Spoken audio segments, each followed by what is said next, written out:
الرحمن الرحیم۔ صحیح بخاری حدیث نمبر 556۔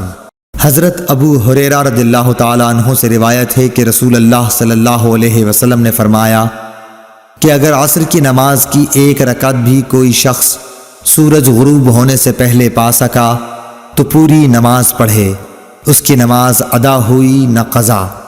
اسی طرح اگر سورج طلوع ہونے سے پہلے فجر کی نماز کی ایک رکعت بھی پا سکے تو پوری نماز پڑھے۔ صحیح بخاری حدیث نمبر 557۔ عبداللہ بن عمر رضی اللہ تعالیٰ عنہ سے روایت ہے، انہوں نے رسول کریم صلی اللہ علیہ وسلم سے سنا، آپ فرماتے تھے کہ تم سے پہلے کی امتوں کے مقابلے میں تمہاری زندگی صرف اتنی ہے جتنا عصر سے سورج ڈوبنے تک کا وقت ہوتا ہے۔ تو رات والوں کو تورات دی گئی تو انہوں نے اس پر صبح سے عمل کیا آدھے دن تک، پھر وہ عاجز آ گئے، کام پورا نہ کر سکے۔ ان لوگوں کو عمل کا بدلہ ایک ایک قرات بقول بعض دینار کا چوتھا سے چھٹا حصہ اور بعض کے قول کے مطابق دینار کا 20واں حصہ دیا گیا۔ پھر انجیل والوں کو انجیل دی گئی، انہوں نے آدھے دن سے عصر تک اس پر عمل کیا اور وہ بھی عاجز آ گئے، ان کو بھی ایک ایک قرات ان کے عمل کا بدلہ دیا گیا۔ پھر عصر کے وقت ہم کو قرآن ملا، ہم نے اس پر سورج غروب ہونے تک عمل کیا اور کام پورا کر دیا، ہمیں 2 قرات ثواب ملا۔ اس پر ان دونوں کتاب والوں نے کہا، اے ہمارے پروردگار، انہیں تو آپ نے 2 قرات دیے اور ہمیں صرف ایک ایک قرات، حالانکہ عمل ہم نے ان سے زیادہ کیا۔ اللہ عز و جل نے فرمایا، تو کیا میں نے اجر دینے میں تم پر کچھ ظلم کیا؟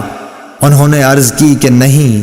اللہ تعالیٰ نے فرمایا کہ پھر یہ زیادہ اجر دینا میرا فضل ہے، جسے چاہوں دے سکتا ہوں۔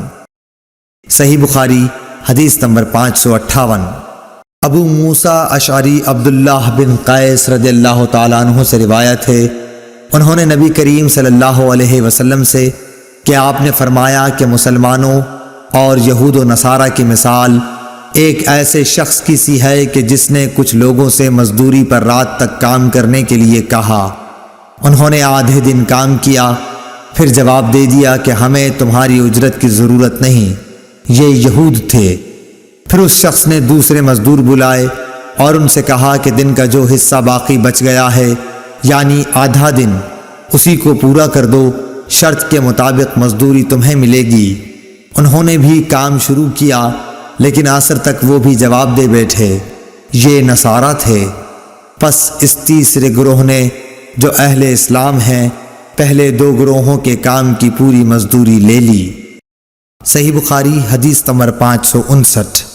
رافع بن خدیج سے روایت ہے، آپ نے فرمایا کہ ہم مغرب کی نماز نبی کریم صلی اللہ علیہ وسلم کے ساتھ پڑھ کر جب واپس ہوتے اور تیر اندازی کرتے تو اتنا اجالا باقی رہتا تھا کہ ایک شخص اپنے تیر گرنے کی جگہ کو دیکھتا تھا۔ صحیح بخاری حدیث نمبر 560۔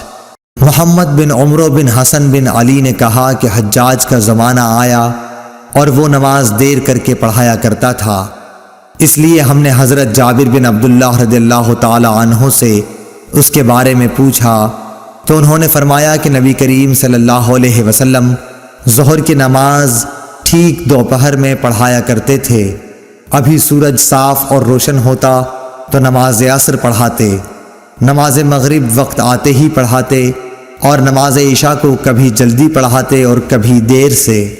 جب دیکھتے کہ لوگ جمع ہو گئے ہیں تو جلدی پڑھا دیتے، اور اگر لوگ جلدی جمع نہ ہوتے تو نماز میں دیر کرتے اور لوگوں کا انتظار کرتے۔ اور صبح کی نماز صحابہ رضی اللہ عنہم یا یہ کہا کہ نبی صلی اللہ علیہ وسلم اندھیرے میں پڑھتے تھے۔